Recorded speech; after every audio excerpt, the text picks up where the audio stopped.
আকাশে এক ছোট বৃষ্টির ফোঁটা ছিল। সে ভাবছিল, আমি এত ছোট, আমার কি কোনো গুরুত্ব আছে? আমি তো এতটুকু, আমি কারো কোনো উপকার করতে পারবো না। হঠাৎ বৃষ্টির ফোঁটাটি পড়ে গেল একটি নদীতে।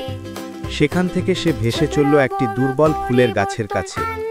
ফুলের কাছে বৃষ্টির ফোঁটা পড়তেই গাছটি ফুলে ফুলে সুন্দর হয়ে উঠল। ধন্যবাদ ছোট্ট বৃষ্টির ফোঁটা, তুমিই আমাকে জীবিত রাখলে। বৃষ্টির ফোঁটা বুঝতে পারল ছোট হলেও সে অনেক বড় কাজে লাগতে পারে। এই গল্প থেকে আমরা শিখলাম ছোটরাও বড় পরিবর্তন আনতে পারে।